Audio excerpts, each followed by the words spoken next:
Hey guys, it's Edward. So today, I wanted to talk to you about OKRs, otherwise known as Objectives Key Results. So for most of you, you're wondering what the heck is an OKR?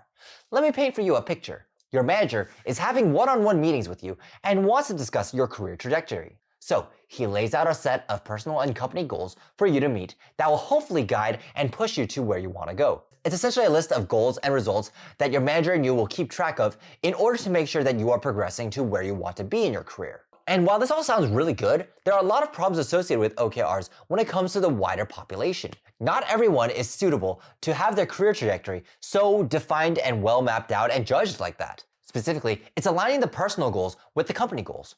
Most of the time, the problem boils down to when these are not aligned. And I'll go into the reasons and how you can properly use OKRs to propel your career. So, if you like this video, please like and subscribe and watch this until the very end. It lets me know that you like videos like this and you want to see more of them. And if you follow me on my socials, you can vote for what topic I cover next. So with that, let's begin.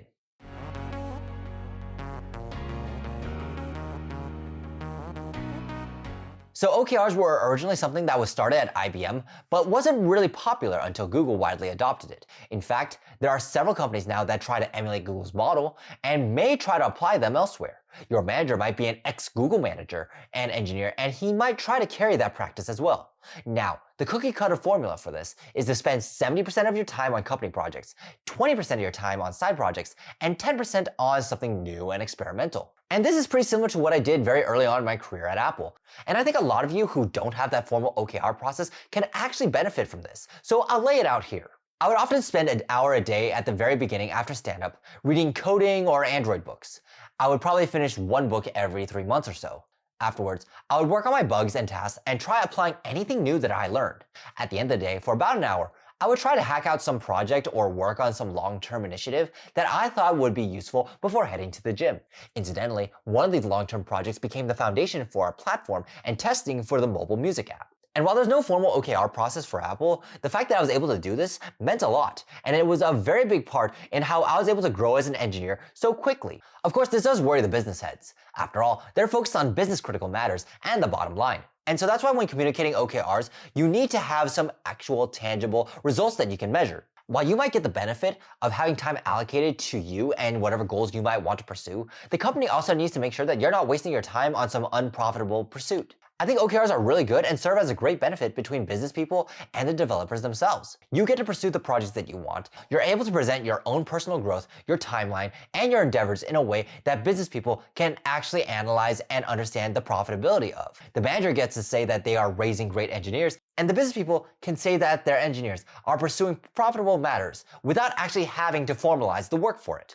And of course, this sounds like business bullshit at the end of the day, but the fact of the matter is that OKRs are as much for you as it is for the company. After all, they're the one writing your check. Where the complications and challenges lie are when the personal goals, the company goals, and the engineering goals do not align. First, the time spent learning new things and pursuing side projects needs to be meaningful, but meaningful in this context can mean a lot of different things. The golden scenario for all of this is when all the goals align, which was fortunately my case at Apple. The code needed some good infrastructure and architecture, which naturally aligned with my interests and the company's, as that would allow us to move faster and have fewer bugs as we scaled up our code base. But what about a suboptimal scenario? What if an engineer decides that one day he wants to become a manager? Maybe he wants to read up on management books and get an MBA on the side. But to the manager, the engineer might be their star iOS developer, so the manager will want the engineer to pursue a track to become a staff iOS engineer in order to churn out more products for the team. And to the overall company, maybe the engineer is on a very good and profitable project, so it's in the company's best interest to keep the engineer where he is and to keep him as an iOS developer. Now, all these three forces are all valid, but how do you organize them into an OKR and an initiative that satisfies everybody? Because fundamentally, all these are pulling in opposite directions. 70% of the time is spent on a project the engineer doesn't necessarily want to do. He wants to be a manager. He wants to learn some people skills. The side projects that would be approved by the manager would most likely be iOS projects. And the engineer doesn't want to do that. Remember, he wants to actually start managing people. So he's going to be stuck doing a side project if he's given one or he wants one that he's going to absolutely hate. And so those last 10% are the engineer's sacred hours for reading up on management techniques and books. A good amount of time is spent doing things the engineer doesn't want to do. Situations like these are not unusual, but are usually brushed off as this is just work for a reason. And I've seen this happen quite a few times.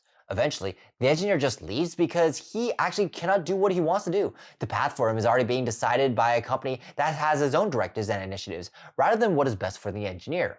In most cases, the objectives are laid out by the company and the individual is set to fill them out.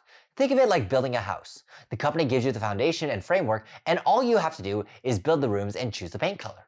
You don't get to say how big the rooms are or how many floors are in the house, or which room you get to build out. Second, the nature of OKRs tend to favor profitability and growth rather than stability. Very often, these OKRs will have hard goals attached to them and hard numbers in order to justify them. Every effort needs to be measured and be able to be documented. A goal might be to decrease the server response time by 7 milliseconds, and it would be up to the engineer to whip out a project or explore different ways of actually achieving this. But what if you're the type of engineer who's in the business of keeping everything running smoothly, like a DevOps engineer or a platform engineer? If you're the proverbial janitor of the coding world, you're making sure all the proverbial toilets of the engineering house are clean and functioning smoothly so that everyone can focus on the right and profitable projects. But you can't exactly say, no one's complaining about the code base, therefore I'm doing a very good job. Saying that nothing is happening is not a great way of proving your impact or value to a company.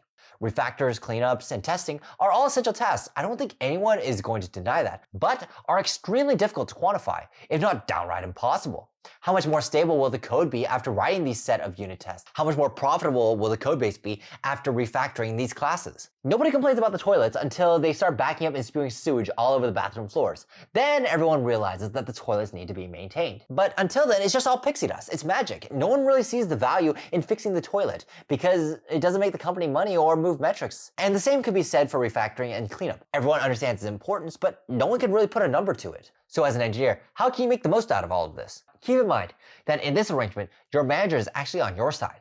He wants the best for you and for you to stay at the company because it would be very expensive for you to leave.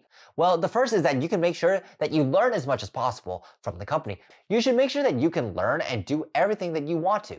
These tech companies are so big that you're guaranteed to find something that will fit your interests for a very long time. Whether those are new promotion opportunities, new tech stacks, or whatever. And your manager will direct you to the right opportunities and make sure that your path is so much easier rather than you having to figure out things yourself. And this leads me to the second way, that you should take these OKR process seriously. A lot of people think that a lot of these are for show, and they're half right, but it's also a reminder for you to stay on track and stay productive, to hit certain metrics and marks. They're a record of your progress and help to keep you accountable for whatever progress that you might make, and making sure that you are progressing towards your goal. After all, what doesn't get measured doesn't get improved. Yes, OKRs can be a pain in the ass, but much like code testing, it's necessary and provides an architecture and structure for you to actually depend on in order to help you improve.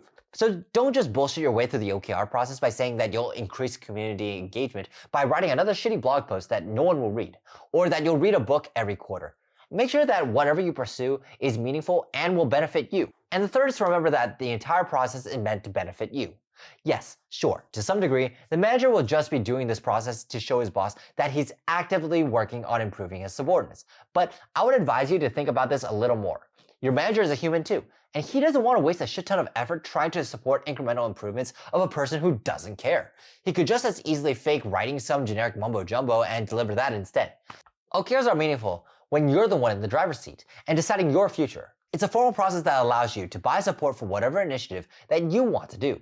Sure, there are compromises that you need to make, but at the end of the day, it is you who is at the center of it all. You have the most power in all of this, and while you might be dragged in multiple different directions, and the goals that you pursue might sometimes not actually be goals that you agree with, it's really important to remember that at the end of the day, these people are writing you your paycheck and that you need to satisfy them as much as they satisfy you.